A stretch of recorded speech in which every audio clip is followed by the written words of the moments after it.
नमस्ते स्टूडेंट, मैं ऋषभ जैन आपका इंजीनियर्स वर्क यूट्यूब चैनल पर हार्दिक स्वागत करता हूं। जैसे कि हम प्रीवियस लेक्चर के अंदर हम स्ट्रेंथ ऑफ मटेरियल को पढ़ रहे थे और उसके अंदर हमने स्ट्रेस स्ट्रेन को कंप्लीट किया था और हमारा जो दूसरा चैप्टर था वो हमने स्टार्ट कर लिया था, जिसके अंदर हम किसको पढ़ रहे थे। हम पढ़ रहे थे, पहले हमने स्ट्रक्चर को पढ़ा था, जिसके अंदर हमने स्ट्रक्चर को हमें पढ़ना एक्चुअल में क्या है, हमें चार चीजें फाइंड आउट करनी है। शेयर फोर्स को कैलकुलेट करना है, बेंडिंग मोमेंट कैलकुलेट करना है, स्लोप और डिफ्लेक्शन, ये चार चीजें कैलकुलेट करनी है, वो भी किसके अंदर, हमारे स्ट्रक्चर के अंदर। और हमें स्ट्रक्चर में भी हमें क्या पढ़ने के लिए बोला गया है कि आपको सिंपली जो आपकी बीम होती है उस स्ट्रक्चर के लिए आपको क्या निकालना है, शेयर फोर्स की वैल्यू निकालो, बेंडिंग मोमेंट की वैल्यू फाइंड आउट करो, देन स्लोप और डिफ्लेक्शन को आपको कैलकुलेट करके बताना है। ठीक है, इसके अंदर स्ट्रक्चर के अंदर आपको ये बोला गया है। ठीक है, तो बात होती है मेरी कौन सी कि हमने स्ट्रक्चर को पहले क्लासिफाई किया था। पहले के जो लेक्चरों में मैं आपको थोड़ा सा रिपीट कराता हूँ, 2 से 5 मिनट। हम ऑलवेज जब भी हम कोई लेक्चर स्टार्ट करते हैं तो उससे पहले हमने जो प्रीवियस जो लेक्चर में पढ़ा हुआ था वो हम थोड़ा सा रिपीट करते हैं, देन फिर हम नेक्स्ट हमारी जो ये क्लास होगी उसको हम आगे बढ़ाएंगे। ठीक है, और जिसके अंदर हमें शेयर फोर्स और बेंडिंग मोमेंट को आज हमें सिंपली समझना है कि शेयर फोर्स और बेंडिंग मोमेंट होता क्या है। ठीक है, तो मैं आपको पहले बताता हूँ, हमने जो इस स्ट्रक्चर की जो स्टार्ट की थी उसके अंदर हमने सबसे पहले स्ट्रक्चर को क्लासिफाई किया था। और क्लासिफाई किस व्याप पे किया था, स्टेबल और अनस्टेबल की व्याप पे किया था। और वहां हमने देखा था कि यदि नंबर ऑफ अननोन रिएक्शंस जो है वो यदि लेस देन होती है और वो ग्रेटर देन होती है किसके, इक्विलिब्रियम कंडीशन से। 2D स्ट्रक्चर के लिए मैंने बताया था इक्विलिब्रियम कंडीशन 2 होती थी, जबकि 3D स्ट्रक्चर के लिए इक्विलिब्रियम कंडीशन कितनी होती थी, मेरी 3 इक्विलिब्रियम कंडीशन होती थी। ये बात तो मेरे को समझ में आ गई। ठीक है, यदि लेस देन होती थी, नंबर ऑफ अननोन रिएक्शन जो है वो लेस देन होती थी इक्विलिब्रियम कंडीशन 3 से, तो हम क्या बोलते थे उसे, अनस्टेबल स्ट्रक्चर। और यदि 3 से ज्यादा होती थी तो वो मेरी स्टेबल स्ट्रक्चर कहलाती थी। देन फिर मैंने क्या किया, स्टेबल स्ट्रक्चर को 2 पार्ट में डिवाइड किया था, डिटर्मिनेट स्ट्रक्चर और इनडिटर्मिनेट स्ट्रक्चर के बारे में बात की थी। देन डिटर्मिनेट और इनडिटर्मिनेट के लिए क्या होता, यदि नंबर ऑफ अननोन रिएक्शंस यदि मेरी इक्वल हो जाए किससे, यदि मेरे इक्विलिब्रियम कंडीशन के इक्वल हो जाती तो वो मेरा कौन सा स्ट्रक्चर हो जाता है, वो हो जाता है मेरा डिटर्मिनेट। और यदि वो ग्रेटर देन हो जाती है नंबर ऑफ अननोन रिएक्शंस किससे, हमारे इक्विलिब्रियम कंडीशन से, तो वो क्या होती थी, हमारी इनडिटर्मिनेट स्ट्रक्चर। फिर मैंने आपको बीम पहले मैंने आपको रिएक्शन निकालना होता है। यदि फिक्स सपोर्ट होगा तो नंबर ऑफ अननोन रिएक्शन आपके पास 3 होगी। ठीक है, यदि नंबर ऑफ रिएक्शंस यदि इमूवेबल सपोर्ट होता है, इमूवेबल हिंज सपोर्ट होता है, तो उसके लिए कितनी होती है, 2 होती है। जबकि यदि मैं बात करूं आपको किसके लिए, मूवेबल हिंज सपोर्ट की बात करता हूं, तो उसके लिए कितनी होती है, मूवेबल हिंज सपोर्ट के लिए जो नंबर ऑफ रिएक्शन जो होती है वो आपकी कितनी होती है, 1 होती है। फ्री सपोर्ट में तो कुछ भी नहीं है, कोई भी नंबर ऑफ रिएक्शन नहीं होगी। आपको 3 ही सपोर्ट याद रखने, एक तो सपोर्ट याद रखना, फिक्स सपोर्ट याद रखना, एक सपोर्ट आपको याद रखना है हिंज सपोर्ट। और हिंज सपोर्ट भी 2 टाइप से, एक तो मूवेबल हिंज सपोर्ट और एक immovable hinge support. Immovable support, यदि मूवेबल हिंज सपोर्ट को मैं बोलूंगा, और दूसरा नाम क्या है मेरा, रोलर सपोर्ट है, जिसकी नंबर ऑफ रिएक्शन कितनी होती है, मेरी 1 होती है। इसको आप प्रीवियस लेक्चर में मेरे वहां पे जाके मैंने कंप्लीटली आपको रिएक्शन फोर्स भी कैलकुलेट करना बताया और वो कैसे पॉसिबल हो पाया, किसमें नंबर ऑफ रिएक्शन 3 आई है, किसमें 2 आई है, किसमें 1 आई है, तो आप उस लेक्चर में जाके देख सकते हैं। देन फिर उसके बाद हमने क्या पढ़ा था, उसके बाद हमने बीम को पढ़ा था। और बीम भी मैंने आपको एक एग्जांपल अनस्टेबल बीम का भी बताया था कि अनस्टेबल बीम कैसे हो रही है। स्टेबल बीम, स्टेबल के अंदर भी डिटर्मिनेट स्टैटिकली बीम जो हमने देखी थी वो भी हमने बताई थी। उसके अंदर हमारी 3 बीम थी। एक तो था हमारी कौन सी, कैंटिलीवर बीम थी, जिसे अपन आबद्ध क्या बोलते हैं, कैंटिलीवर को कैंटिलीवर ही बोलेंगे। लेकिन दूसरी सिंपली सपोर्टेड बीम है, जिसे हिंदी में शुद्ध आलंबित धरण बोलते हैं। बीम को यहाँ पे धरण बोला था, डिप्लोमा वाले स्टूडेंट के लिए बता रहा हूँ। एंड जो थर्ड वन जो थी वो मेरी कौन सी थी, थर्ड टाइप की जो थी वो ओवरहैंग बीम थी। ओवरहैंग बीम जो थी वो दोनों तरफ हो सकती है, सिंगल वन साइडेड ओवरहैंग भी हो सकती है, और या बीम दोनों साइड से भी ओवरहैंग हो सकती है। देन फिर उसके बाद मैंने आपको इनडिटर्मिनेट के अंदर बताया था, तो इनडिटर्मिनेट के अंदर मैंने आपको प्रॉप कैंटिलीवर बीम के बारे में बताया था, फिक्स बीम के बारे में बताया था। फिक्स बीम को क्या बोलते हैं, फिक्स बीम को ही आप क्या बोलते हो, आबद्ध धरण बोलते हो, जो कि दोनों तरफ से क्या है, फिक्स है। ठीक है, या फिर आप उसे फिक्स बीम बोलते हो। ठीक है, देन उसके बाद कंटिन्यूअस बीम को पढ़ा था। ठीक है, तो इस व्याप पे हमने क्या कर दिया था, हमने बीम को भी कंप्लीट कर लिया था। देन उसके बाद जब मैंने लेक्चर को स्टार्ट किया था तो एक चीज और पढ़ी थी, वहां पे हमने क्या पढ़ा था, लोड को पढ़े थे। क्या पढ़ा था मैंने, लोड को पढ़ा था। ठीक है, तो अब ये चीज याद रखो कि जब भी आपके स्ट्रक्चर के ऊपर या जब भी आपके बीम के ऊपर जैसे ही कोई लोड अप्लाई होगा, क्या बोल रहा हूं मैं आपको, क्या होगा, यदि कोई लोड अप्लाई होगा तो उसकी इफेक्ट के उसका लोडिंग इफेक्ट के कारण क्या होगा, शेयर फोर्स जनरेट होगा। सेकंड चीज बेंडिंग मोमेंट जनरेट होगी। थर्ड चीज उसमें कुछ स्लोप हो सकता है, और क्या हो सकता है उसमें डिफ्लेक्शन, उस बीम में क्या हो सकता है, कोई डिफ्लेक्शन आ सकता है लोड को अप्लाई होने के बाद। ठीक है, तो आपको क्या होगा कि जब भी कोई लोडिंग आएगी तो उसकी वजह से जो इफेक्ट होंगे वो कौन कौन से इफेक्ट की बात कर रहा हूँ, शेयर फोर्स का वो बात कर रहा हूँ मैं, बेंडिंग मोमेंट का वो बात कर रहा हूँ मैं, स्लोप का और डिफ्लेक्शन का। ये चारों इफेक्ट ही आपको क्या करने हैं बीम के अंदर। स्ट्रक्चर में बात करूं तो आपको स्ट्रक्चर में सिंपली क्या पढ़ना है, आपको कोई ऐसे बड़े स्ट्रक्चर के नहीं आपको बताना, आपको बस सिंपली किसके बारे में बताना, बीम स्ट्रक्चर के अंदर आपको बताना है कि भैया बीम स्ट्रक्चर के अंदर यदि लोड अप्लाई होता है, फॉर एग्जांपल यदि कोई पॉइंट लोड बिंदु भार अप्लाई होता है, या फिर हमारा यूडीएल लोड भार होता है, या फिर मेरा पॉइंट लोड या फिर यूवीएल लोड अप्लाई होता है, तो उसके थ्रू क्या शेयर फोर्स होता है, क्या शेयर फोर्स का क्या वेरिएशन होता है वो हमें देखना है। सेकंड चीज बात करूं मैं कि क्या उसमें बेंडिंग मोमेंट डायग्राम बनता है, क्या बेंडिंग मोमेंट की होती है, क्या उसमें डिफ्लेक्शन, क्या डिफ्लेक्टेड शेप क्या होता है उसका, या फिर किस पॉइंट पे उसमें डिफ्लेक्शन सबसे ज्यादा हो रहा है और किस पॉइंट पे उसमें डिफ्लेक्शन नहीं हुआ है। तो उस सब चीजों को पढ़ने के लिए पढ़ना हमें पड़ेगा। और इन्हीं सीरीज के अंदर हम अब किसको पढ़ने जा रहे हैं, शेयर फोर्स और बेंडिंग मोमेंट। पहले मैं आपको तीनों चारों जितने भी टाइप के आपकी बीम है, भले वो चाहे कैंटिलीवर बीम हुई, चाहे वो बोले शुद्ध आलंबित धरन, या फिर मैं सिंपली सपोर्टेड बीम बोलूं, या फिर मैं चाहे बोलूं ओवरहैंग बीम बोलूं, उसके लिए मैं आपको क्या बताऊंगा, शेयर फोर्स और बेंडिंग मोमेंट को कैलकुलेट करना बताऊंगा। देन फिर हम ये एक बार कंप्लीट कर लेंगे, देन फिर हम किसके ऊपर पहुंचेंगे, स्लोप एंड डिफ्लेक्शन के ऊपर पहुंचेंगे। ठीक है, तो आज हम जो स्टार्ट करते हैं वो स्टार्ट करने जा रहे हैं शेयर फोर्स को, क्योंकि हमने लोडिंग तक कंप्लीट कर लिया था। लोडिंग मैंने आपको बता दी थी, लोडिंग कंडीशन भी मैंने आपको दो बताई थी, या तो वो मूवेबल लोड हो सकता है या फिर स्टैटिक हो सकता है। स्टैटिक दैट मींस वहां पे लोड वो अप्लाई हो रहा है, वो मूव नहीं कर रहा है। ठीक है, और या फिर वो लोड क्या हो सकता है, मूव हो सकता है। तो वो कौन सी कंडीशन का बताया था मैंने आपको, रोलिंग लोड का बताया था। कौन सा बताया था, रोलिंग लोड के बारे में बताया था। अब नेक्स्ट में बात करता हूँ थर्ड वन, और एक और चीज मैंने आपको बताई थी लोडिंग के बाद ही, जब मैंने लोडिंग के आपको टाइप बता देते जिसके अंदर हमने पॉइंट लोड को पढ़ा था, यूडीएल लोड को पढ़ा था, यूवीएल लोड को पढ़ा था। ठीक है, इसके अलावा कौन से डिस्ट्रीब्यूटेड लोड को पढ़ा था, है ना। या तो आपका लोड डिस्ट्रीब्यूटेड है पर एक बार तो वो यूनिफॉर्मली डिस्ट्रीब्यूटेड हो सकता है, या फिर लोड वो यूनिफॉर्मली डिस्ट्रीब्यूट ना हो तो वो सिंपली क्या कहलाएगा, आपका डिस्ट्रीब्यूटेड लोड कहलाएगा। और यदि वो यूनिफॉर्मली डिस्ट्रीब्यूटेड है तो दैट मींस आप उससे बोलते हैं यूडीएल लोड है, यूनिफॉर्मली डिस्ट्रीब्यूटेड लोड है। हमारा जो लोड है वो पूरी तरह से एक ही रेट से क्या है, यूनिफॉर्मली ही पूरे पार्ट पे क्या है, या फिर जितने एरिया पे लग रहा है वो यूनिफॉर्मली लग रहा है। जैसे पर मीटर पे जो लोड लग रहा है वो सेम इंटेंसिटी का लग रहा है। ये चीज आप याद रखना। देन फिर उसके बाद मैंने आपको एक चीज और बताई थी, वो चीज से बताई थी मैंने आपको लोडिंग कंडीशन बताई थी कि लोडिंग जो हो सकती है वो क्या हो सकती है, एक्सियल लोड भी हो सकता है, यूनि एक्सियल भी हो सकता है, और कौन सा हो सकता है, बाई एक्सियल भी हो सकता है। और मैंने आपको उसको डायग्राम के थ्रू बताया था। देखो किस डायग्राम के थ्रू हम कैसे पता पड़ेगा, आप किस डायग्राम में क्या शो होगा, किस तरह से हमें पता पड़ेगा। यदि लोड यदि उसके न्यूट्रल एक्सिस के अलोंग लगता है तो वो होता है हमारा एक्सेल, फिर उससे कुछ दूरी पे लगेगा तो वो यूनि एक्सेल, और दोनों से एक्स और वाई दोनों ही न्यूट्रल एक्सिस से यदि कुछ डिस्टेंस पे लगता है तो वो हमारा कौन सा होगा, बाई एक्सेल होगा। अब आज हमें क्या पढ़ना है, आज हमें जो पढ़ना है वो सबसे पहले पढ़ना है शेयर फोर्स को पढ़ना है। किसको पढ़ना है, शेयर फोर्स को पढ़ना है। और सेकंड जो हमें पढ़ना है वो किसको पढ़ना है, बेंडिंग मोमेंट को पढ़ना है। सबसे पहले हम इसकी डेफिनेशन समझ लेते हैं। डेफिनेशन के बाद हम इसकी साइन कन्वेंशन, क्योंकि ये हमारे लिए बहुत इंपॉर्टेंट है, हमें क्या पता होना चाहिए, उसके साइन कन्वेंशन हमें पता होने चाहिए।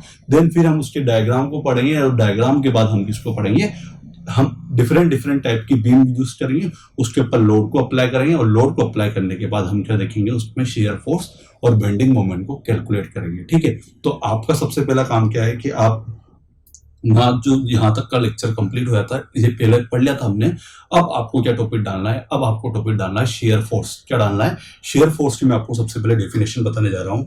तो आपको सबसे पहले क्या करना है, सबसे पहले आप एक हेडिंग डाल लें, शेयर फोर्स। क्या पढ़ने जा रहे हैं हम, पहले शेयर फोर्स की डेफिनेशन में आपको समझाने जा रहा हूँ। तो हेडिंग डाल लो आप सबसे पहले,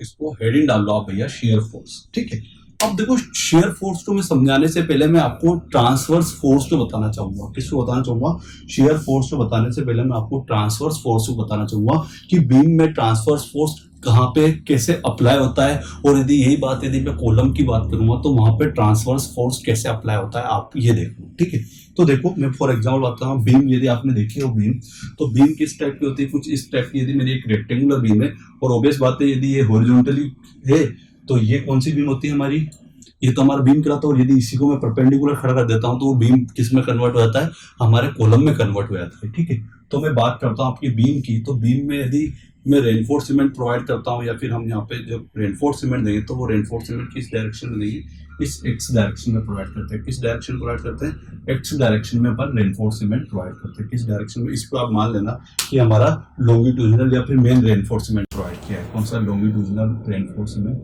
लॉन्गिट्यूडिनल रेनफोर्स सीमेंट, रेनफोर्स, या फिर आप क्या बोल सकते हो मेन रेनफोर्स सीमेंट। क्या दिया आपने, main reinforce cement. Reinforce cement मतलब मैं आपसे क्या बोलना चाह रहा हूँ कि आपने स्टील प्रोवाइड किया है। क्या किया है आपने, इसको स्ट्रेंथ गेन कराने के लिए आपने स्टील प्रोवाइड किया है। ठीक है, अब बात करूं मैं यहाँ पे, तो आपको इस डायरेक्शन में क्या है, आपने रेनफोर्स सीमेंट दिया है, इसके परपेंडिकुलर, इस रेनफोर्स सीमेंट की यदि परपेंडिकुलर यहाँ पे जो फोर्स अप्लाई होगा, कौन सा अप्लाई होगा, यहाँ पे जो फोर्स अप्लाई होगा ये कौन सा फोर्स होगा आपका, ट्रांसवर्स। कौन सा फोर्स होगा, क्या बोल रहा हूं मैं आपसे, ये फोर्स जो होगा वो कौन सा होगा, मेरा ट्रांसवर्स फोर्स होगा। ठीक है, किसके, लॉन्गिट्यूडिनल रेनफोर्स सीमेंट के। जब भी लॉन्गिट्यूडिनल रेनफोर्स सीमेंट जो है आपका मेन रेनफोर्स सीमेंट है, इसके परपेंडिकुलर, जैसे ये तो ये है, यदि इसके पैरेलल लगता तो वो बात अलग होती। मैं क्या बोल रहा हूँ, इसके परपेंडिकुलर जो फोर्स लगेगा वो आपका कौन सा फोर्स होगा, आपका ट्रांसवर्स फोर्स होगा। कौन सा फोर्स होगा, ट्रांसवर्स फोर्स होगा। ठीक है, तो मैंने आपको ये तो चीज बताई किसके अंदर, बीम के अंदर बताइए। किसमें बताइए मैंने, ये बात तो आपको बताइए बीम के अंदर। और यही बात यदि मैं आपको किसके बारे में बात करूं, कॉलम के अंदर यदि ट्रांसफर, अब देखो, तो यदि मैं आपसे बोलूं कि यदि आपको ट्रांसवर्स रेनफोर्स सीमेंट देना है इस बीम के अंदर, क्या है, ट्रांसफर रेनफोर्समेंट है, तो वो आप जो आपकी देने की जो डायरेक्शन होगी वो भी इसी टाइप से होगी। किस टाइप से होगी, इसी टाइप से आपने यहाँ पे ट्रांसफर्स रेनफोर्समेंट प्रोवाइड करवाएंगे। जैसे कि आप बीम जब डिजाइन करते हो तो वहां पे आप स्ट्रिप्स जो प्रोवाइड करते हो वो इसी टाइप से प्रोवाइड करते हो। तो वो कौन सी डायरेक्शन में देते हो आप, ट्रांसफर्स डायरेक्शन में देते हो। कौन सी डायरेक्शन देते हो, ट्रांसफर्स डायरेक्शन में। क्यों, क्योंकि आपको ट्रांसफर्स फोर्स को रजिस्ट करने के लिए आप क्या करते हो, ट्रांसफर्स डायरेक्शन में ट्रांसफर्स रेनफोर्समेंट देते हो। ये बात आपको समझ में आएगी। ये तो बात हुई मेरे किसकी, बीम के अंदर बात हुई। किसके अंदर, मैं आपको सबसे पहले क्या चीज बताना चाहूंगा, क्योंकि यहाँ पे ट्रांसफर्स फोर्स ही मेन है कि आपको यहाँ पे ट्रांसफर फोर्स का ही सम करना है और उसके थ्रू ही आप किसको निकाल सकते हो, शेयर फोर्स को निकाल सकते हो। तो मैं आपसे बोल रहा हूँ कि ट्रांसफर्स फोर्स जो है वो बीम के अंदर आपको एक्चुअली ऐसे फेस होगा या फिर ऐसे दिखाई देगा। और सेकेंडरी बात करूं मैं आपको कॉलम के अंदर बात करता हूँ। इसके अंदर यदि मैं आपसे कॉलम में बात करता हूँ कि भैया कॉलम के अंदर क्या होता है, तो कॉलम के अंदर जैसे इस टाइप से होता है। ठीक है, अब यहाँ पे जो मेन रेनफोर्समेंट होता है वो किस डायरेक्शन में होता है, यहाँ पे तो एक्स डायरेक्शन में होता है जो मेन रेनफोर्समेंट या फिर लॉन्गिट्यूडिनल रेनफोर्समेंट होता है। अब यहाँ पे जो रेनफोर्समेंट होता है वो इस डायरेक्शन में होता है। किस डायरेक्शन में होता है, इस डायरेक्शन में होता है। मैं थोड़ा सा इसे इरेज करता हूँ। ये मेरा रेनफोर्समेंट होता है। क्या होता है मेरा, ये रेनफोर्समेंट है। ये मेरा कौन सा है, रेनफोर्समेंट है। जैसे दो इसके पीछे मतलब चार, फॉर एग्जांपल मैं ले लीजिए जैसे चार रेनफोर्समेंट लगा, तो ये डायरेक्शन कौन सी है इसकी, ये जो डायरेक्शन है, ये जो रेनफोर्समेंट है ये इसका लॉन्गिट्यूडिनल रेनफोर्समेंट है। कौन सा रेनफोर्समेंट, लॉन्गिट्यूडिनल रेनफोर्समेंट है, रेनफोर्समेंट है।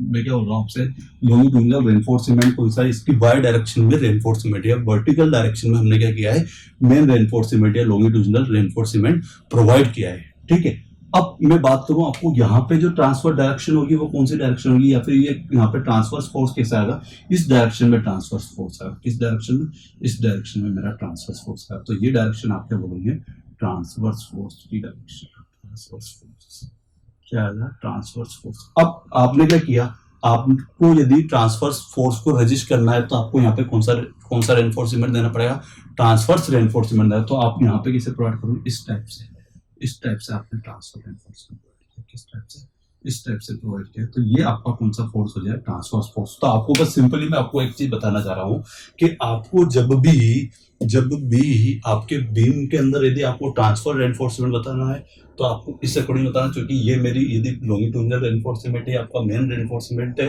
तो उसके परपेंडिकुलर जो आपका फोर्स होगा वो कौन सा होगा आपका, जिसमें मेन डायरेक्शन के परपेंडिकुलर जो फोर्स होगा वो ट्रांसवर्स फोर्स होगा। इधर बीम के अंदर। और यही चीज यदि मैं कॉलम में बात करूं तो यहाँ पे क्या होगा, लॉन्गिट्यूडिनल डायरेक्शन के ये भी परपेंडिकुलर, और सेम ये चीज आपको याद रखनी कि यहाँ पे तो इस टाइप से लगेगा आपको ट्रांसफर फोर्स, जबकि यहाँ पे आपको इस टाइप से लगेगा। तो आप पहले एक बार इसका पहले एक बार डायग्राम बना ले, दोनों चीज का आप स्क्रीनशॉट ले ले, देन फिर मैं आपको अब क्या बताता हूँ, आपको एक्चुअल में डेफिनेशन बताता हूँ कि एक्चुअल डेफिनेशन शेयर फोर्स की है क्या। ठीक है, अभी मैंने आपको क्या बताया, अभी मैंने आपको बताया ट्रांसवर्स फोर्स बताया एक्चुअल में, कि ट्रांसवर्स फोर्स आपको कॉलम में और बीम में और कॉलम में आपको एक्चुअली कहाँ दिखेंगे, तो वो ये चीज है।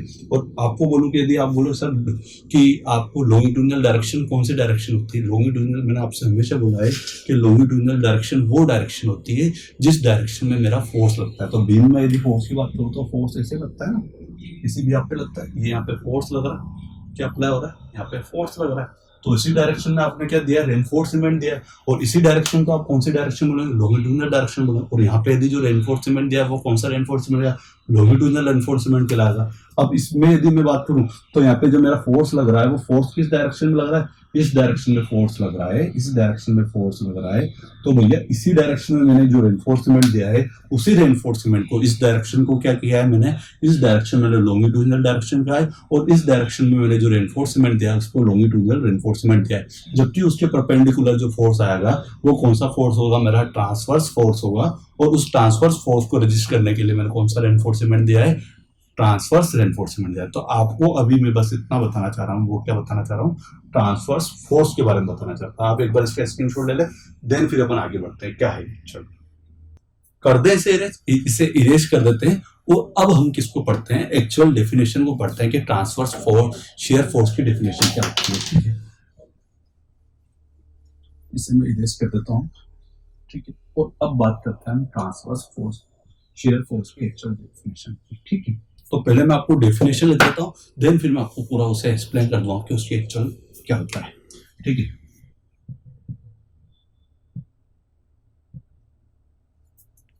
algebraic sum of all transverse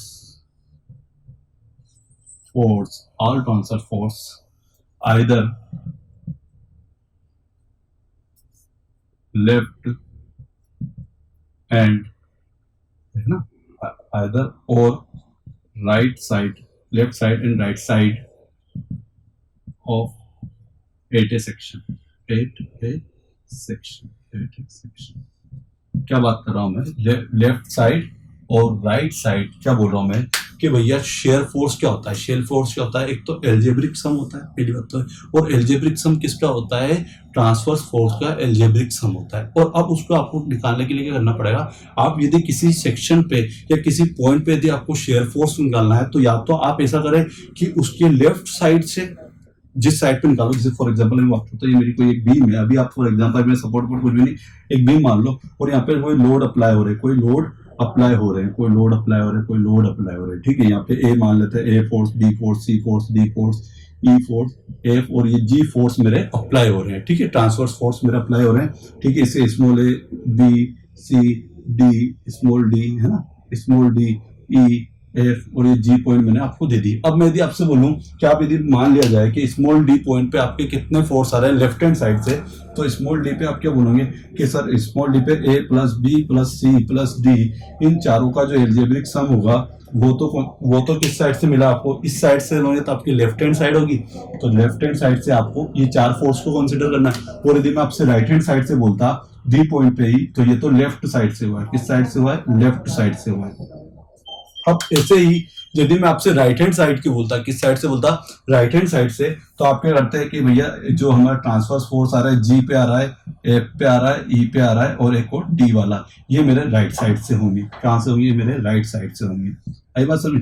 तो मैं आपसे सिंपल सी बात बोल रहा हूं कि आपको किसी सेक्शन पे या किसी पॉइंट पे यदि आपको शेयर फोर्स को यदि कैलकुलेट करना है, तो आपको क्या करना है कि आपको जितने भी ट्रांसवर्स फोर्स है उसका सम करना है। बट एक चीज आपको याद रखनी है कि उस सेक्शन से या तो आप लेफ्ट हैंड साइड के सारे कैलकुलेट कर लो, या उस सेक्शन से राइट हैंड साइड वाले सारे कैलकुलेट कर लो। दैट मींस यदि मैं आपको इस डी पॉइंट से बोलूं तो आपको सारे कैलकुलेट नहीं करना। इससे यदि आप लेफ्ट हैंड साइड से बोलोगे कि लेफ्ट हैंड साइड से शेयर फोर्स डी पॉइंट पे कितना है, स्मॉल डी पॉइंट पे, तो आप बोलोगे A plus B, A force, B force, C force और डी फोर्स, ये 4 फोर्स आए मेरे, ठीक है, कहां से, लेफ्ट हैंड साइड से। और यही आपका इन चारों का सम जो होगा वो आपका डी पॉइंट पे शेयर फोर्स होगा, किस साइड से, लेफ्ट हैंड साइड से। और लेकिन यदि मैं बात करूं आपसे कि यदि आपसे पूछूं कि यदि shear force small D point पे शेयर फोर्स जो है मेरा वो राइट हैंड साइड से कितना आया है, तो राइट हैंड साइड से बात बोलूंगा तो आपको एल्जेब्रिक सम करना है पूरे राइट हैंड साइड वाले। तो यहां से यदि आप राइट हैंड साइड देखो इधर चलोगे तो आपको पूरा क्या हो जाएगा आपका, इससे तो आपको ये पूरा यहां से यहां तक का पूरा,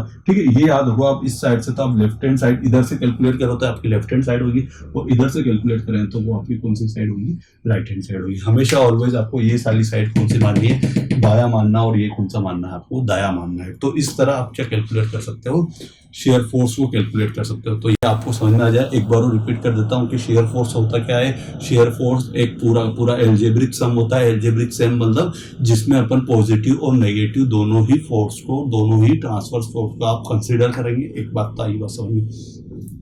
दूसरी चीज बोलूं कि या तो आपको यदि उस पॉइंट पे उस किसी एक सेक्शन पे आपको निकालना है तो उससे पहले पूरे राइट हैंड साइड किया तो आप पूरे कैलकुलेट कर दो, तो आपको राइट हैंड साइड से शेयर फोर्स बढ़ जाए। और उस पॉइंट पे यदि आपको लेफ्ट हैंड साइड से करना है तो उससे पहले के जितने भी लेफ्ट हैंड साइड के जितने भी लोड है आप उसको कैलकुलेट कर दो, तो आपको क्या पता पड़ जाएगा, लेफ्ट हैंड साइड से उस पॉइंट पे शेयर फोर्स पता पड़ जाएगा। तो दोनों तरफ से आप क्या निकाल सकते हो, उसका शेयर फोर्स निकाल सकते हो, लेफ्ट हैंड साइड से भी और राइट हैंड साइड से भी, जिस पॉइंट पे या फिर जिस सेक्शन पे आपको निकालना, और उसका जो सम होगा वही मतलब राइट हैंड साइड का टोटल लोड का जो सम होगा वही उस पॉइंट पे शेयर फोर्स देगा। और यदि लेफ्ट हैंड साइड से बोलूं, लेफ्ट हैंड साइड के सारे फोर्स का जो सम होगा वो उस पॉइंट पे आपको शेयर फोर्स देगा। तो ये आपकी डेफिनेशन है, ठीक है। तो ये हमारा क्या हो गया है, शेयर फोर्स हमने कर दिया है, ठीक है।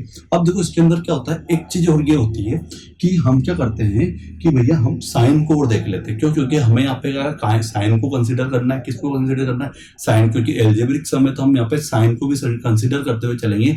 यदि मेरा पॉजिटिव है और नेगेटिव कब आएगा, तो ये चीज याद रखनी है हमें कि हमें पॉजिटिव शेयर फोर्स हमें कब मिलेगा और नेगेटिव शेयर फोर्स कब मिलेगा। तो इसके लिए हमें किसको पढ़ना जरूरी है, साइन को पढ़ना जरूरी है। और मैंने आपको लेफ्ट हैंड और राइट हैंड साइड, ये जो मेरा इस वाला जो एंड होगा इसको मैं क्या बोलूंगा, लेफ्ट हैंड साइड बोलूंगा, और इस वाले साइड को क्या बोलूंगा, मैं राइट हैंड साइड बोलूंगा, ठीक है।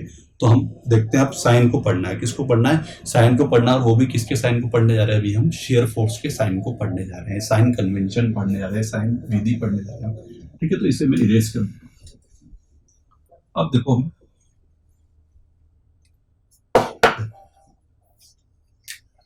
ये मेरा साइन के बारे में बताया मैंने कि भैया साइन कैसे लेनी है आपको। देखो ये मैंने बीच वाला एक पार्ट बनाया है। अब देखो ये इस साइड, इस पार्ट के इस साइड तो मेरा लेफ्ट हैंड साइड है और इस साइड मेरा राइट हैंड साइड है। इस साइड मेरा लेफ्ट हैंड साइड है और इस पॉइंट पे मेरा इसके इस तरफ मेरा राइट हैंड साइड है।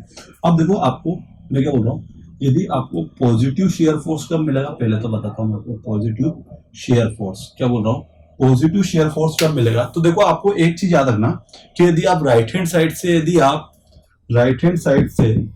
यदि आप मतलब अपवर्ड टू डाउनवर्ड फोर्स, क्या बोल रहा हूं मैं, अभी जो फोर्स आ रहा है वो कैसा आ रहा है, अपवर्ड से डाउनवर्ड की ओर आ रहा है, मतलब ऊपर से नीचे की ओर आ रहा है। यदि आपने इस साइड से, राइट हैंड साइड से यदि आपने इसको पॉजिटिव माना है तो लेफ्ट हैंड साइड पे क्या मानना पड़ेगा, लेफ्ट हैंड साइड में आपको क्या मानना पड़ेगा, लेफ्ट हैंड साइड में आपको मानना पड़ेगा कि जो डाउनवर्ड टू अपवर्ड जा रहा है वो पॉजिटिव होगा। क्या बात बोल रहा हूं मैं, यदि राइट हैंड साइड से यदि अपवर्ड से ऊपर से नीचे की ओर आ रहा है, यदि आपने इसको पॉजिटिव माना है तो लेफ्ट हैंड साइड से आपको क्या मानना पड़ेगा, नीचे से ऊपर की ओर जाने, डाउनवर्ड टू अपवर्ड फोर्स जाने वाले को आपको पॉजिटिव मानना पड़ेगा।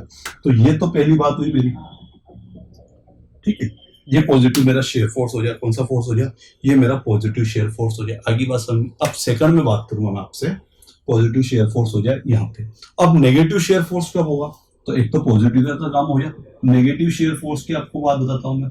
नेगेटिव शेयर फोर्स कैसे होगा, तो देखो यहाँ पे मैंने क्या किया है, दो पार्ट में वापस से डिवाइड करते हैं, लेफ्ट एंड राइट साइड से। अब देखो नेगेटिव शेयर फोर्स की यदि मैंने इस तरफ मैंने यदि downward to upward, left hand side में मैंने डाउनवर्ड टू अपवर्ड यदि पॉजिटिव मान लिया है तो इसका जस्ट अपोजिट होगा। इसका मतलब क्या होगा, लेफ्ट हैंड साइड में यदि अब ऊपर से नीचे की ओर आ रहा होगा वो मेरा नेगेटिव होगा, और इसी तरह यदि मैंने राइट हैंड साइड में ऊपर से नीचे आने वाले को क्या कर लिया था, ऊपर से नीचे आने वाले को राइट हैंड साइड में मैंने पॉजिटिव माना था, तो इस बार राइट हैंड साइड में क्या होगा, नीचे से ऊपर की ओर जाने वाला फोर्स क्या होगा, मेरा नेगेटिव होगा। क्या होगा, मेरा नेगेटिव होगा। इस टाइप से आप इस प्रोसीजर को फॉलो करके आप निकाल सकते हो शेयर फोर्स, और शेयर फोर्स का साइन कन्वेंशन आप कर सकते हो कि साइन में आप डिफरेंस बता सकते हो कि आपको पॉजिटिव साइन कब लेना है, नेगेटिव साइन कब लेना है। लेकिन आपको ये चीज जरूर याद रखनी है कि यदि आप, क्या बोल रहा हूं मैं आपसे, देखो इसका तो एक स्टैंडर्ड मेथड नहीं, आपको बस एक कंसीडर करके चलना है कि यदि मैं शेयर फोर्स को जब कैलकुलेट करूंगा, तो यदि मेरा फोर्स यदि downward to upward, right hand, ये मेरा लेफ्ट हैंड साइड है, ये मेरा राइट हैंड साइड है, तो मैं क्या बोल रहा हूँ आपसे, मैं आपसे एक बात बोल रहा हूँ, यदि मैं क्या बोल रहा हूँ कि राइट हैंड साइड की बात कर लेते हैं, तो राइट हैंड साइड से यदि मेरा फोर्स अपवर्ड से डाउनवर्ड की ओर आ रहा है, क्या आ रहा है, अपवर्ड से डाउनवर्ड की ओर आ रहा है, ऊपर से नीचे की ओर आ रहा है, यदि मैं उस राइट हैंड साइड में यदि मैं पॉजिटिव लेता हूं, तो जब मैं लेफ्ट हैंड साइड की बात करूंगा, तो लेफ्ट हैंड साइड में क्या होगा कि नीचे से ऊपर की ओर जाने वाला, नीचे से ऊपर की ओर जाने वाला फोर्स क्या होगा, मेरा पॉजिटिव होगा। वही बात समझ। अब इसका जस्ट अपोजिट कर दो, इसका जस्ट अपोजिट के अंदर क्या होगा कि लेफ्ट हैंड साइड में तो क्या है, ऊपर से नीचे आने वाला नेगेटिव हो जाएगा, जबकि राइट हैंड साइड में क्या होगा, राइट हैंड साइड में क्या होगा, नीचे से ऊपर जाने वाला फोर्स क्या हो जाएगा, नेगेटिव हो जाएगा। तो आप इन चारों चीजों को आपको याद रखना है, एक का जस्ट अपोजिट दूसरा होगा, और फिर इस तरह से एक का अपोजिट जस्ट दूसरा होगा, और इधर भी एक का अपोजिट जस्ट दूसरा होगा, पॉजिटिव में भी और नेगेटिव में। तो आपको इस साइन कन्वेंशन को आपको याद रखना है। और मैंने आपको ऑलवेज बताया कि मेरी ये वाली जो साइड होगी, हमेशा यहाँ पे जब भी मैं डायग्राम शो करूंगा, तो ये वाली जो साइड होगी वो कौन सी होगी, मेरी लेफ्ट हैंड साइड होगी, और ये वाली जो साइड होगी वो मेरी कौन सी साइड होगी, राइट हैंड साइड होगी। उस भी आपका हम कंसिडर करेंगे, ठीक है। तो ये साइन कन्वेंशन मैंने आपको बताया left hand right hand side का। अब एक और बात करते हैं, ये तो होगी मेरी शेयर फोर्स की बात होगी। शेयर फोर्स मैंने डेफिनेशन बता दी कि भैया इसमें एल्जेब्रिक सम होता है किसका, ट्रांसवर्स फोर्स का। ये वो चाहे बोले लेफ्ट हैंड साइड से आप सम कर लो टोटल, या फिर राइट हैंड साइड से आप सम कर लो, जिस पॉइंट पे या फिर जिस सेक्शन पे आपको निकालना है। अब नेक्स्ट बात किसकी करते हैं, बेंडिंग मोमेंट की। किसकी बात करते हैं अपन, बेंडिंग मोमेंट की बात करते हैं। तो इसको मैं इरेज कर देता हूं, एंड देन हम किसको पढ़ने जा रहे हैं, बेंडिंग मोमेंट को पढ़ने जा रहे हैं। तो इसको इरेज कर देते हैं, ठीक है। शेयर फोर्स तो आपको समझ में आ गया है, अब बेंडिंग मोमेंट कर लेते हैं। अब पहले आपको पता होना चाहिए कि मोमेंट एक्चुअल में होता क्या है। मोमेंट क्या होता है हमारा, क्या होता है moment, force into perpendicular distance होती है। क्या होती है, बल इनटू लंबवत दूरी जो होती है, क्या होती है, बल इनटू लंबवत दूरी ही आपको क्या होता है, बेंडिंग मोमेंट होता है। क्या होता है आपका, बेंडिंग मोमेंट या मोमेंट होता है आपका। तो देखो बेंडिंग मोमेंट क्या होता है, ठीक है। तो इसकी अपन डेफिनेशन देखते हैं, इधर हेडिंग डाल दो आप भैया, बेंडिंग मोमेंट। तो पहले मैं आपको डेफिनेशन, आपने ट्रांसवर्स फोर्स तो पढ़ ही लिया है, ट्रांसवर्स फोर्स तो आपको समझ में आ गया है, और उसी की भी हमने किसको कैलकुलेट किया था, शेयर फोर्स को कैलकुलेट किया था। अब देन हमें क्या पढ़ना है, देन हमें पढ़ना है बेंडिंग मोमेंट को पढ़ना है। किसको पढ़ना है, बेंडिंग मोमेंट को पढ़ना है। तो देखो बेंडिंग मोमेंट के लिए हमें क्या डेफिनेशन लेनी है, इसको अपन डिस्कस करते हैं, देखते हैं बेंडिंग मोमेंट की डेफिनेशन क्या होती है। अब हम किसको पढ़ने जा रहे हैं, अब हम पढ़ने जा रहे हैं बेंडिंग मोमेंट को पढ़ने जा रहे हैं। तो सबसे पहले मैं आपको उसकी डेफिनेशन लिखाता हूँ, एंड देन फिर आपको मैं आगे की बात कराता हूँ। तो लिखिए बेंडिंग मोमेंट। तो देखो bending moment at A section, पहले इसकी डेफिनेशन लिखिए, bending moment at A section, ठीक है, resultant moment due to applying transverse force either right hand side or left hand side at a section. तो देखो इसके अंदर मैंने आपको डेफिनेशन बता दी। देखो इसके अंदर भी सेम वही एल्जेब्रिक सम है या फिर रिजल्टेंट मोमेंट है। क्या आपका रिजल्टेंट मोमेंट है, क्या बोल रहा हूं मैं आपसे कि bending moment at A section, यदि आपको किसी सेक्शन पे यदि आपको बेंडिंग मोमेंट को निकालना है तो आपको करना पड़ा एट ए सेक्शन रिजल्टेंट, तो हमें करना है कि रिजल्टेंट मोमेंट जो होगा उस पॉइंट पे, या फिर एल्जेब्रिक सम में बोल दूं आपसे, रिजल्टेंट मोमेंट जो होगा आपका, और वो किसकी वजह से होगा, अप्लाइंग ट्रांसवर्स फोर्स, जो हमारा ट्रांसवर्स फोर्स जो अप्लाई हो रहा है, या फिर किसकी वजह से, ड्यू टू ट्रांसवर्स फोर्स, ठीक है, ड्यू टू ट्रांसवर्स फोर्स, ठीक है, transfer either left hand side के थ्रू या राइट हैंड साइड के थ्रू, जो भी हमारे फोर्स अप्लाई हो रहे हैं ट्रांसफर फोर्स, उसके थ्रू जो मोमेंट जनरेट होगा उस पॉइंट पे, वही क्या कहलाएगा आपका, क्या कहलाएगा आपका बेंडिंग मोमेंट कहलाएगा, क्या कहलाएगा आपका बेंडिंग मोमेंट कहलाएगा, क्या कहलाएगा बेंडिंग मोमेंट। तो आप सिंपली ये भी लिख सकते हो कि जो बेंडिंग मोमेंट होता है, क्या बोल रहा हूँ मैं आपको, बेंडिंग मोमेंट जो होता है वो क्या होता है, बेंडिंग मोमेंट जो होता है वो होता है simply force into perpendicular distance, क्या होती है मेरी, फोर्स इनटू परपेंडिकुलर डिस्टेंस जो होती है, ठीक है। और इसकी यदि यूनिट की बात करूं तो फोर्स न्यूटन में होता है या फिर किलो न्यूटन में होता है, और ठीक है इसे डैश कर दिया, दैट मींस यहाँ पे मल्टीप्लाई में, और डिस्टेंस किसमें होगी मेरी, मीटर में, तो क्या होगा किलोमीटर इनटू मीटर, तो मोमेंट की हमेशा डेफिनेट क्या होगी, यूनिट किलोमीटर इनटू मीटर होगी, क्या होगी मेरी, किलोमीटर इनटू मीटर होगी। तो ये हमारी किसकी डेफिनेशन हुई, बेंडिंग मोमेंट की डेफिनेशन हुई, किसकी, बेंडिंग मोमेंट की डेफिनेशन हुई, जिसके अंदर यदि हमें किसी किसी पॉइंट पे या किसी सेक्शन पे यदि हमें बेंडिंग मोमेंट निकालना है, तो हमें क्या करना पड़ेगा कि हमें हमें जितने भी हमारे ट्रांसवर्स फोर्स हो रहे हैं उस पॉइंट से पहले जितने भी फोर्स अप्लाई हो रहे हैं और उनके थ्रू जो मेरा मोमेंट जनरेट हो रहा है किस पॉइंट पे, उस सेक्शन पे या उस पॉइंट पे, उन सबका जो आप सम कर लोगे या फिर उन सबका जो रिजल्टेंट निकाल लोगे मोमेंट, वही होगा। वो लेफ्ट हैंड साइड से भी आप कर सकते हो सेम वही चीजें, या तो आप लेफ्ट हैंड साइड से कैलकुलेट कर दो, तो वो जो मोमेंट उस सेक्शन पे आएगा वो लेफ्ट हैंड साइड से मोमेंट होगा। और इसी तरह से यदि आप राइट हैंड साइड से करना चाहते हो तो आप राइट हैंड साइड से भी ट्रांसवर्स फोर्स के थ्रू जो उस पॉइंट पे जो मोमेंट जनरेट हो रहा है उन सबको आप उनका रिजल्टेंट मोमेंट निकालो, और वही क्या होगा आपका बेंडिंग मोमेंट होगा उस सेक्शन में। तो ये हमारी क्या होगी, और इसकी यूनिट आपको हमेशा नहीं, बेंडिंग मोमेंट की जो यूनिट होगी वो क्या होगी, किलोमीटर इनटू मीटर होगी, क्या होगी, किलोमीटर इनटू मीटर होगी। जबकि शेयर फोर्स की क्या होगी, क्योंकि वहां पर बस ओनली फॉर फोर्स का सम कर रहे हैं, और फोर्स की यूनिट क्या होती है, न्यूटन किलो न्यूटन होती है। तो आपको ये याद रखना है कि शेयर फोर्स की यूनिट भी क्या होती है, न्यूटन किलो न्यूटन होती है। जबकि बेंडिंग मोमेंट की जो यूनिट होगी वो क्या होगी, न्यूटन इंटू मीटर बोल दो, न्यूटन इंटू mm बोल दो, या फिर किलोमीटर इंटू मीटर बोल दो। यही बात समझे, किलो न्यूटन इंटू मीटर बोल दो। तो ये तो हुई आपकी क्या, ये आपकी हुई है बेंडिंग मोमेंट वाला पार्ट हुआ है। कौन सा पार्ट हुआ है आपका, बेंडिंग मोमेंट वाला पार्ट हुआ है। अब मैं नेक्स्ट क्या करने जा रहा हूं, शेयर फोर्स को पढ़ लिया है, बेंडिंग मोमेंट को पढ़ लिया, लेकिन हमने अभी भी किसको नहीं पढ़ा है, बेंडिंग मोमेंट के साइन कन्वेंशन नहीं पढ़ा है, साइन को नहीं पढ़ा है। तो मैं अब आपको क्या पढ़ाने जा रहा हूँ, साइन को पढ़ाने जा रहा हूँ कि साइन देखो कैसे सोल्व करेंगे। तो इसे इरेज कर देते हैं अपन, बेंडिंग मोमेंट की डेफिनेशन याद है ना, किलोमीटर इंटू मीटर होती है।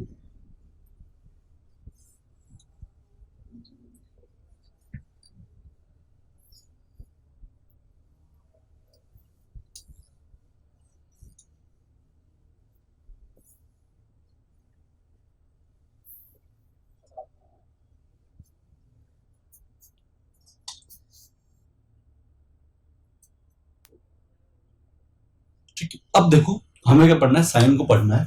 तो देखो साइन को पढ़ने के लिए मैं आपको बताता हूँ, साइन देखो कैसे, ये कोई मेरी, ठीक है, अब इसको मैं एक तरफ राइट हैंड साइड कर देता हूँ, एक तरफ से लेफ्ट हैंड साइड, एक तरफ से लेफ्ट हैंड साइड कर दिया, एक तरफ से राइट हैंड साइड कर दिया, ठीक है। तो देखो लेफ्ट हैंड साइड से तो मेरा ये कौन सी डायरेक्शन है, लेफ्ट हैंड साइड से मेरी क्लॉकवाइज, कौन सी डायरेक्शन, ये डायरेक्शन मेरी कौन सी, क्लॉकवाइज है। ये डायरेक्शन कौन सी होती है, क्लॉकवाइज होती है। जबकि ये डायरेक्शन कौन सी होगी, मेरी एंटी क्लॉकवाइज होगी। घड़ी की दिशा में यदि बात करूँ तो वो क्या होगा मेरा क्लॉकवाइज, और घड़ी की विपरीत दिशा में यदि बात करूँ, आपसे क्लॉक की विपरीत दिशा में यदि बोलूँगा तो वो क्या होता है आपका एंटी क्लॉकवाइज होता है। तो क्या बोल रहा हूँ मैं, लेफ्ट हैंड साइड से यदि मैं क्या बोल रहा हूँ, लेफ्ट हैंड साइड से यदि क्लॉकवाइज, लेफ्ट हैंड साइड से क्लॉकवाइज, और मैंने क्या बोला था, यदि एक साइड से यदि आप क्लॉकवाइज लोगे तो दूसरे साइड से क्या लोगे आप, एंटी क्लॉकवाइज। तो मैंने क्या कर दिया, इधर से एंटी क्लॉकवाइज कर दिया, किस साइड से, राइट हैंड साइड से। यदि ये होता है तो हमारा क्या लेते हैं हम, इसको पॉजिटिव लेते हैं। क्या लेते हैं हम, इसको पॉजिटिव लेते हैं। क्या लेते हैं, पॉजिटिव। तो देखो हम जैसे इस तरफ से यूं करता हूं और इस तरफ से मैंने ये किया, तो ये क्या हुआ मेरा, किस टाइप का, एक सेगिंग हुई है। क्या हुई है यहाँ पे, सेगिंग हुई है। क्या हुई है, सेगिंग। क्या है मेरी, सेगिंग है, सेगिंग है। क्या है मेरी, सेगिंग है। क्या हो रहा है यहाँ, तो क्या हो रही है, सेगिंग हो रही है, क्या हो रही है, सेग हो रहा है, सेगिंग बन रही है, ठीक है। स्माइल शेप आप याद रखते हैं कि जब भी स्माइल ही बनेगा हमारा तो वो क्या होगा, हमारा पॉजिटिव साइन लेंगे, क्या लेंगे हम इसको, पॉजिटिव साइन। तो लेफ्ट हैंड साइड से क्लॉकवाइज, राइट हैंड साइड से अपोजिट डायरेक्शन बोले तो एंटी क्लॉकवाइज, हम क्या लेते हैं इसको पॉजिटिव साइन कंसीडर करेंगे। अब नेक्स्ट बात करते हैं वापस से सेम, इसे थोड़ा सा डिफरेंशिएट कर तो पता चल जाएगा, ठीक है। अब लेफ्ट हैंड राइट हैंड, अब इस पर जस्ट अपोजिट चलते हैं क्योंकि हमें क्या लेना है, अब इस बार नेगेटिव साइन की बात करनी। तो नेगेटिव साइन की यदि मैं बात करूं आपसे, तो नेगेटिव मोमेंट कब आएगा, जब राइट हैंड साइड से, क्या बोल रहा हूं मैं आपसे, राइट हैंड साइड से तो क्या होगा, क्लॉकवाइज, तो भैया ये कर दिया क्लॉकवाइज। और लेफ्ट हैंड साइड से क्या बोल रहा हूँ, लेफ्ट हैंड साइड से क्या हो जाएगा, एंटी क्लॉकवाइज, तो मैंने क्या कर दिया इसको ऐसे कर दिया। तो देखो अब इस बार क्या हुआ है, पहले तो क्या होता, फोर्स ऐसे चल रहा था, ऐसे लग रहा था, इस साइड से भैया ये, और इस साइड से ऐसे लग रहा था, मतलब इस साइड से तो हमारा एंटी क्लॉकवाइज जा रहा था, इस साइड से मेरा क्लॉकवाइज जा रहा था, और इस साइड से क्या जा रहा था, मेरा एंटी क्लॉकवाइज जा रहा था। अब जबकि यहाँ पे क्या हुआ है, क्लॉकवाइज एंटी क्लॉकवाइज, यहाँ पे क्या हो रहा है, लेफ्ट हैंड साइड से तो क्या है मेरा, लेफ्ट हैंड साइड से तो है मेरा, क्या है, ये कौन सी डायरेक्शन है, ये डायरेक्शन है एंटी क्लॉकवाइज की, जबकि ये डायरेक्शन कौन सी, मेरी क्लॉकवाइज की घड़ी की दिशा में। तो यहाँ पे मैं जस्ट इसका अपोजिट ले लिया, ठीक है। तो अब देखो जब मैंने इसको यूं उठाया है, यूं उठा रहा हूं तो क्या होगा, इस टाइप से ऊपर की ओर उठ जाए, तो इस बार क्या होगी, इसके अंदर होगिंग होगी, क्या होगी, होगिंग होगी, समझ सकते हो, होगिंग होगी, होगी मतलब ऊपर की ओर उठ जाएगा, ठीक है। ये कौन सा शेप बना है, ये मेरा बना है कॉनकेव शेप बना है, जबकि इधर कौन सा शेप बनेगा, मेरा कॉन्वेक्स शेप बनेगा, कौन सा, कॉन्वेक्स शेप बनेगा, ठीक है। तो इस साइन को मैं क्या लेता हूँ, ये मेरा वही है, जैसे कि ये स्माइली का इस पे जस्ट अपोजिट होता है ना, सैडनेस का साइन होता है, ठीक है। तो इस भी आप क्या कर सकते हो इसको, इस पे तो हमें नेगेटिव लेना और इस पे हमें पॉजिटिव, मतलब जस्ट अपोजिट लेना है, ये चीज याद रखो। एक तरफ से यदि हमारा क्लॉकवाइज तो दूसरी तरफ से क्या होगा, मेरा एंटी क्लॉकवाइज, और इसको मैंने पॉजिटिव लिया। इसी तरफ से एक तरफ से यदि मेरा वो एंटी क्लॉकवाइज तो दूसरी तरफ से मेरा क्लॉकवाइज, उसको मैंने नेगेटिव लिया। तो ये आपको, ये हमें प्रॉब्लम क्या होती है, हमें प्रॉब्लम होती है कि हम एक साइड से भी उसको वही सेम साइन में अपन पॉजिटिव ले लेते हैं और दूसरी तरफ से भी हम उसी तरफ से भी हम उसको पॉजिटिव लेते हैं, तो वहां पे गलत हो जाता है हमारा। तो हमारा जो हमें कंसीडर करना है, तो एक तरफ से यदि हम पॉजिटिव कंसीडर, एक तरफ से यदि हम क्लॉकवाइज को पॉजिटिव कंसीडर करते हैं लेफ्ट हैंड साइड से, तो राइट हैंड साइड से हम क्या करेंगे, राइट हैंड साइड से एंटी क्लॉकवाइज मोमेंट को हम क्या करेंगे, पॉजिटिव कंसीडर करेंगे, है ना। ये मोमेंट जनरेट हो रहा है यहाँ पे, आई बात समझ में, ठीक है। और आपको ये चीज और बता दूंगा कि मोमेंट कब जनरेट हुआ, जब वो लोड क्या कोई परपेंडिकुलर, एक्चुअल में जिस पॉइंट पे वो फोर्स लाता है उस पॉइंट पे वो कभी भी मोमेंट नहीं देगा। वो लोड उस पॉइंट पे मैं बात करूं आपकी, तो जैसे कि यदि ये फोर्स है और मैंने इसको यहाँ पे फोर्स लगाया, क्या लगाया, यहाँ पे यदि मैंने फोर्स लगाया तो इसने यहाँ पे मोमेंट नहीं दिया, कहाँ पे मोमेंट देगा, उसकी जस्ट कुछ डिस्टेंस बाद जाके वो क्या देता है, मोमेंट देता है। मतलब उसको उस फोर्स को मोमेंट तभी वो क्रिएट कर पाया जब उसको क्या होगी, कोई डिस्टेंस होगी, कोई डिस्टेंस चला तब जाके ये क्या दे पाएगा, वो मोमेंट दे पाएगा। यही बात समझ। तो आपसे वो ये भी, अब जब मैं बेंडिंग मोमेंट कैलकुलेट कर रहा था वहाँ पे मैं आपको बताऊंगा कि मान लीजिए यदि बी पॉइंट पे यदि कोई फोर्स लग रहा है मेरा, तो वो जो फोर्स जो लग रहा है वो वहां पे मोमेंट नहीं देगा, उसके कुछ डिस्टेंस बाद, कुछ डिस्टेंस होने के बाद ही वो क्या दे पाएगा, मोमेंट दे पाएगा। लेकिन उसी पॉइंट पे यदि कुछ बी पॉइंट पे बी का लोड का क्या मोमेंट आया तो उसका कोई भी मोमेंट नहीं आएगा। क्यों? क्योंकि हम मोमेंट की बात करें तो मोमेंट क्या होता है, मेरा फोर्स इनटू परपेंडिकुलर डिस्टेंस। तो ऑब्वियस बात है कि उसकी क्या होनी चाहिए, कोई परपेंडिकुलर लंबवत दूरी तो होनी चाहिए, परपेंडिकुलर डिस्टेंस तो होनी चाहिए। साइन कन्वेंशन हमें आगे समझ में, left hand right hand side से मैंने आपको बता दिया, आप इनको याद रखें, रिमेंबर करें, ठीक है। क्योंकि आपका एक सेम साइन को आपको और जरूरी है, आप ये यदि चाहो तो right hand left hand side से यदि आप पॉजिटिव नेगेटिव उसको बदल सकते हो। लेकिन मैं एक चीज याद रखनी आपको कि आपको पॉजिटिव और नेगेटिव मतलब जस्ट आपको डिफरेंस लेना है। मतलब एक तरफ से यदि आप क्लॉकवाइज को पॉजिटिव मान रहे हो लेफ्ट हैंड साइड से, दैट मींस आपको राइट हैंड साइड के आपको क्या मानना पड़ा, एंटी क्लॉकवाइज को, इसको एंटी क्लॉकवाइज को पॉजिटिव मानना है, बस ये, ठीक है।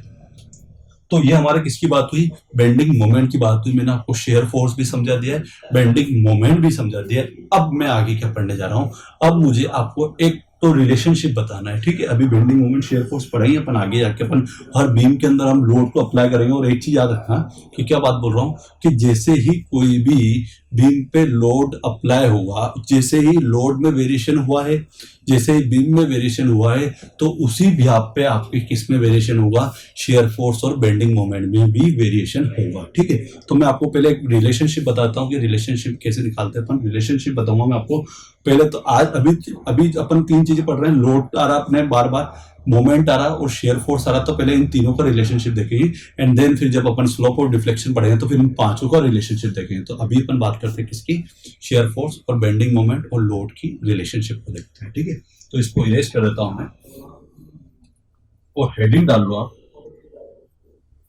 हेडिंग डालो आप,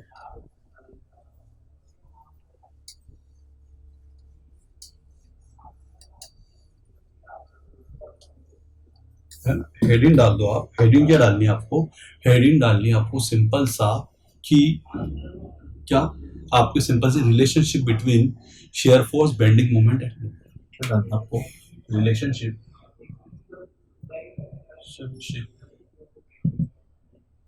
बिटवीन लोडिंग शेयर फोर्स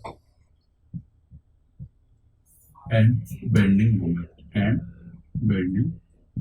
ठीक है। देखो इसको तो पूरा डेरिवेशन के भी पे पूरा सोल्व होता है, लेकिन अपन यहाँ पे तो बस एक बार रिलेशनशिप देख लें कि छोटा सा आपको फाइनल रिजल्ट पता होना कि किस रिलेशन की भी पे हम किसे सोल्व करेंगे। ठीक है, तो देखो मैं यहाँ पे जो लोड होगा उसको तो मैं W से डिनोट करता हूँ ऑलवेज। मैं किससे डिनोट करूंगा, मैं जब भी लोड अप्लाई करूंगा तो यदि मैं वहां जाता हूँ नंबरिक में बता दूं आपको 10 न्यूमेरिक वैल्यू में बता दूंगा, या फिर मैं उसको यदि जब भी अल्फाबेट में यदि शो करूंगा तो वो किस तरह शो करूंगा, W से, कैपिटल W स्मॉल W से मैं आपको शो करूंगा। जबकि यदि शेयर फोर्स की बात होगी तो मैं किससे डिनोट कर दूंगा, F से डिनोट करूंगा, और मोमेंट जो होगा वो किससे डिनोट करूंगा, M से डिनोट करूंगा। M हमेशा किसको डिनोट करेगा, M आपका मोमेंट को शो करेगा, जबकि F जो होगा वो किसको शो करेगा, वो शो करेगा आपके शेयर फोर्स को, जबकि जो आपका W होगा वो किसको शो करेगा, W आपका शो करेगा, W आपके लोड को शो करेगा।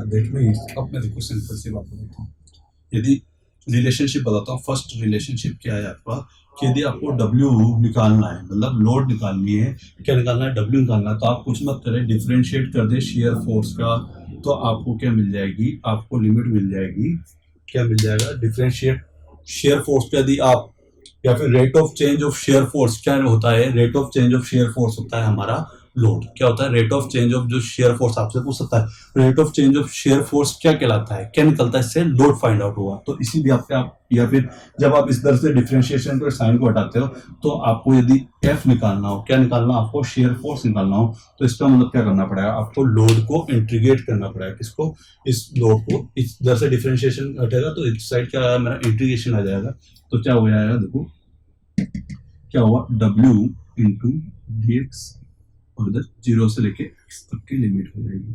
तो इसका मतलब ये कि यदि आप लोड को एक बार वन टाइम यदि आप इंटीग्रेट करते हो 0 से लेके, जो भी हमारी लिमिट होती है कि हमें इस पॉइंट पर निकालना है, तो 0 से लेके यदि x तक यदि आप इसे डिफरेंट इंटीग्रेट करते हो तो आपको क्या मिल जाएगा, शेयर फोर्स कैलकुलेट हो जाएगा। क्या कैलकुलेट हो जाएगा, शेयर फोर्स कैलकुलेट हो जाएगा किलो न्यूटन के टर्म में, आपको पता पड़ जाए, न्यूटन के टर्म में पता पड़े। और इसी व्याप पे यदि मैं दूसरे की बात करूँ, मैं तो देखो दूसरे की व्याप पे बात करूँ मैं कि यदि हमें शेयर फोर्स निकालना है तो dm अपॉन में dx कर दो, क्या कर दो, dm अपॉन में dx कर दो। इसका मतलब क्या होता है, rate of change of moment, rate of change of bending moment क्या निकलता है, to calculate shear force, to calculate rate of change of bending moment क्या होता है हमारा, रेट ऑफ चेंज ऑफ जो मोमेंट में जो चेंज हुआ उसकी वजह से तो क्या होगा, हमारा फोर्स होगा। और इसी भी आप पे यदि m निकालूंगा तो m मोमेंट, यहाँ पे क्या होगा, m आपको नजर नहीं आ रहा है तो मैं आपको ऊपर बताता हूँ थोड़ा सा, चलो यहाँ पर बना देते हैं। तो m निकालना यदि मुझे, तो मुझे करना पड़ेगा शेयर फोर्स को इंटीग्रेट करना पड़ेगा 0 to f into dx, f into dx। अब ये तो मेरे फोर्स के टर्म में, और आगे यदि बात करूं मैं तो मैं क्या करूंगा, 0 to x, दो बार लिमिट आ दी 0 to x, और यहाँ पे w इंटू dx कर दिया, क्या कर दिया, w इंटू dx। इसका मतलब ये है कि यदि मैं लोड को डबल इंटीग्रेशन करता हूँ, डबल इंटीग्रेट करता हूँ, तो मुझे क्या मिल जाएगा, मोमेंट। जबकि सिंगल इंटीग्रेट करूंगा, एक बार इंटीग्रेट करूंगा तो मुझे क्या मिलेगा, फोर्स, शेयर फोर्स मिलेगा। जबकि वही मैं लोड को यदि मैं 2 टाइम्स यदि डबल इंटीग्रेशन कर देता हूं तो मुझे क्या मिल जाएगा, मोमेंट मिल जाएगा। और यदि आप ट्रिपल इंटीग्रेट कर देते हो लोड को तो क्या मिल जाता है, स्लोप मिल जाता है। याद रखो, अभी मैं बताता हूँ। और यदि 4 टाइम यदि आप इंटीग्रेट करते हो तो क्या मिलता है आपको, क्या मिलता है, क्या मिलता है आपका डिफ्लेक्शन मिलता है। क्या मिलता है? डिफ्लेक्शन आपको मिल जाता है। तो ये रिलेशनशिप आपको ऑलवेज याद रखना है। आपसे पूछ सकता है कि rate of change of bending moment gives to shear force, rate of change of shear force due to load. क्या? लोड। यदि आपने डिफरेंशिएट किया फोर्स को, शेयर फोर्स को, तो क्या मिला? आपका लोड मिला। और यदि आपने मोमेंट को डिफरेंशिएट किया है तो आपको क्या मिलेगा? आपका शेयर फोर्स मिलेगा, ठीक है, उधर लोड मिलेगा।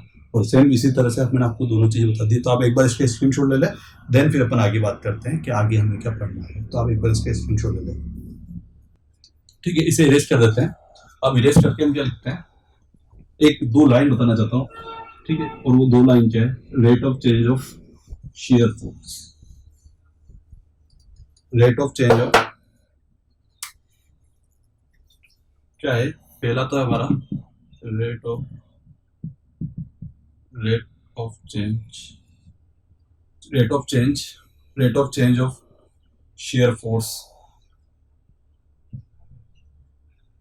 to calculate या टू फाइंड, या फिर to find intensity of loading. क्या बोल रहा हूं मैं? कि लोडिंग की इंटेंसिटी या लोड कितना लग रहा है वो हमें कैलकुलेट है rate of change of shear force के अंदर। ऐसे ही यदि मैं सेकंड बात करूं, एक पॉइंट लो, ठीक है। और rate of change bending moment, क्या बात करो? यदि ये बात बेंडिंग मोमेंट में करता हूं तो आपके अंदर आता है टू फाइंड शेयर फोर्स। क्या है? To find shear force. और मैंने आपको इंटीग्रेशन की व्याप्ति बता दें, यदि आप लोड का सिंगल टाइम वन टाइम यदि इंटीग्रेट करोगे तो आपको शेयर फोर्स मिलता है, और सेकंड टाइम यदि इंटीग्रेट कर देते हैं उसको, उसी लोड को, तो आपको क्या मिल जाएगा? बेंडिंग मोमेंट आपका मिल जाएगा। तो ये तो हमारा हो गया। एक चीज और मैंने आपको क्या बोली है कि जो वेरिएशन जो होगा, क्या बात कर रहा हूं मैं, कि जब भी शेयर फोर्स और बेंडिंग मोमेंट में जो वेरिएशन होता है वो वेरिएशन किसके बिहाफ पे होता है? Behalf of loading condition. जैसे जैसे आप लोडिंग कंडीशन आपकी बदलती जाएगी, आपका शेयर फोर्स का वेरिएशन बदलता जाएगा। और बीम, जो आपके स्पान ऑफ बीम में जो लोड अप्लाई हो रहे हैं उसमें यदि आपने वेरिएशन किया है तो आपके शेयर फोर्स में वेरिएशन होंगे, और किस में वेरिएशन होंगे? आपके बेंडिंग मोमेंट में भी वेरिएशन होंगे। तो हम जो हमारा जो नेक्स्ट लेक्चर जो होगा, जो हमारी क्लास होगी नेक्स्ट क्लास, उसके अंदर हम क्या पढ़ेंगे? वेरिएशन को देख लेंगे कि यदि मान लिया जाए यदि उसके ऊपर पॉइंट लोड अप्लाई हो रहा है तो शेयर फोर्स में क्या वेरिएशन होता है, बेंडिंग मोमेंट में क्या वेरिएशन होता है। ऐसे यदि यूडीएल लोड अप्लाई होगा तो क्या वेरिएशन होगा, वो पढ़ेंगे। ऐसे यूवीएल लोड है, उसमें क्या वेरिएशन होगा, तो वो आपको देखना पड़ेगा। और यदि कपल लग रहा है तो उसके थ्रू क्या वेरिएशन होगा, तो वो चीज हमें पढ़नी पड़ेगी। तो इस तरह हम क्या पढ़ सकते हैं? इस तरह हम पढ़ सकते हैं, क्या हम पढ़ सकते हैं। फिर उसके बाद जाके हम क्या पढ़ेंगे? शेयर फोर्स और बेंडिंग मोमेंट को पढ़ सकते हैं, ठीक है। तो इस क्लास को हम यहीं पे एंड करते हैं, ठीक है। इस क्लास को आप लाइक करें, शेयर करें, सब्सक्राइब करें, ठीक है। और जय हिंद, जय भारत, वंदे मातरम।